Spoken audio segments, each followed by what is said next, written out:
दीपक साहू जी से मैं निवेदन करता हूं कि हमारे सरपंच साहब का पुष्पहार श्रीफल एक वस्त्र से गमछा और चंदन रोली लगा करके उनका स्वागत करें। आइए आप लोग जोरदार ताली बजाते रहे। भारत माता की जय, कर्मा माता की जय।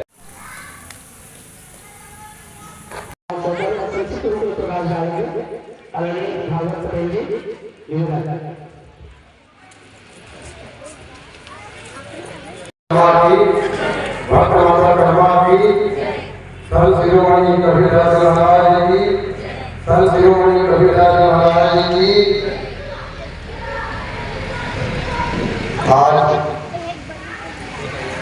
भक्त माता कर्मा की जयंती के उपलक्ष्य में हमारे ग्राम के समस्त साहू समाज के माताएं बहनें भाई बाबा और अन्यत्र ग्राम पंचायतों के प्रभारी प्रतिनिधि सरपंच पंच और मेरे ग्राम पंचायतों के सभी पंच साथीगण और जितने भी और यहाँ पर विराजमान अन्य अतिथिगण हैं उन सबका तो परिचय नहीं जानता हूँ मैं, लेकिन सभी को संबोधित करते हुए आप सबके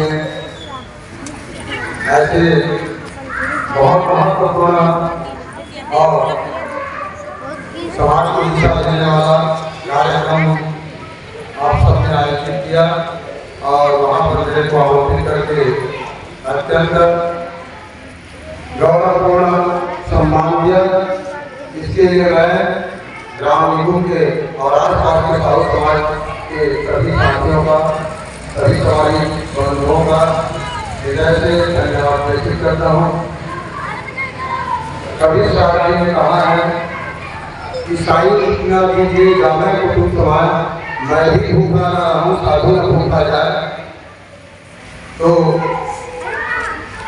हमारे कबीरदास जी महाराज जो है मानव समाज को संबोधित करते हुए कहते हैं कि कोई भी अगर साधु हमारे द्वारे आए तो वो भी भूखा ना रहे कि हे परमात्मा, हे ईश्वर, आप जहाँ कहीं भी हो तो ऐसा कृपा कीजिए कि समाज भी भूखा ना रहे और साधु भी भूखा ना रहे और मैं भी भूखा ना रहूं, ऐसी कृपा कीजिए।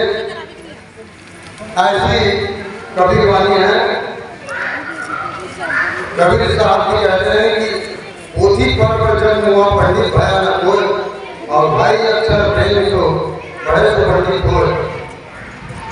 तो सारे ग्रंथों को पढ़ने का कोई औचित्य पीछे नहीं है, केवल 2.5 अक्षर का प्रेम है और 2.5 अक्षर में ही सारा कुछ समाहित है।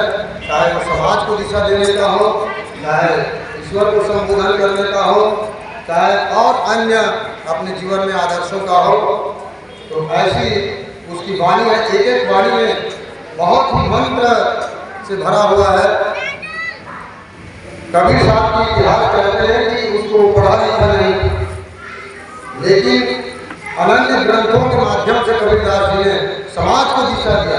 स्वयं न पढ़े हुए, किताबी ज्ञान न रखते हुए भी उनको ईश्वर ने ऐसा वरदान दिया था कि सारे समाज को, एक ही साहू समाज नहीं, पूरे विश्व के जितने भी मानव प्राणी हैं उनको ऐसा संदेश दिया कि दुनिया देखती रह गई कि कबीरदास जी तो पढ़े लिखे नहीं थे। उसमें संतों ने बहुत विरोध किया उनको कि आप तो पढ़े लिखे नहीं हैं, आप कैसे धर्म की रक्षा कर सकते हैं, आप कैसे इस प्रकार से कह सकते हैं। लेकिन उसको तो ईश्वर का अंश था, ईश्वर अंश सजीव अविनाशी चेतन अमर सहज सुखासी, वो भी ईश्वर का अंश था, ईश्वर का वरदान था उसको कबीरदास जी महाराज। और वो सारे अंतर मन से सारी चीजों को पढ़ लेता था, देख लेता था। कबीरदास जी अपने आप को संबोधित करते हुए कहते हैं कि कबीरा जब हम पैदा हुए जग हंसे हम रोए, ऐसी करनी कर चलो हम हंसे जग रोए। कबीरदास जी अपने आप को कहते हैं कि अपने आप को दृष्टिगत करते हुए कहते हैं कि हे कबीरदास जी, जग में पैदा हुए तो सारे लोग हंस रहे और हम रो रहे। भाव उसका यही है कि कबीरा जब हम पैदा हुए जग हंसे हम रोए और ऐसी करनी कर चलो कि हम हंसे जग रोए। तो ऐसा नाम इतिहास में आप दर्ज करा दीजिए जिससे सारा समाज जो है आपके जाने के बाद याद रखे वर्षों वर्षों तक। ऐसी कबीरवाणी, उनके अनेकों ग्रंथ है, अनेकों उसके दोहावली है और बहुत सारे उनका विचार है जो मैं आपके इस जयंती के माध्यम से 2 पंक्तियों में कहना चाहता हूँ। कहा कि माटी कहे कुम्हार से तू क्यों रौंदे मोह, एक दिन अवसर आएगा मैं रौंदूंगी तो। कबीर साहब जी कहते हैं कि कुम्हार को कहते हैं कि हे कुम्हार, आप इस मिट्टी को बार बार रौंद रहे हैं और इससे अनन्य प्रकार के आकार देकर के उसको गढ़ रहे हैं। लेकिन एक दिन अवसर आएगा कि आपको भी उसी धरती में जाना होगा, उसी मिट्टी में मिलना होगा और उस दिन मेरी पारी आएगा तो मैं रौंदूंगी तो। आपका जब स्वर्गवास होगा तो इसी मिट्टी में आपको जाना होगा, उस दिन मैं आपको रौंद करके आपको अपने कोख में आपको जगह दूंगा। ऐसा उनका भाव था। तो आप सबको बहुत बहुत बधाई, बहुत बहुत धन्यवाद। आप लोगों ने मुझे यहाँ पर बहुत ही सम्मान किया, इसके लिए बहुत बहुत धन्यवाद पूरे साहू समाज को। भक्तमाता करवा की, भक्तमाता करवा की, संत श्रीमती कबीरदास जी महाराज की, संत श्रीमती कबीरदास जी महाराज की। साहेब बंदगी साहेब, साहेब बंदगी साहेब, साहेब बंदगी साहेब। Like, comment, and subscribe.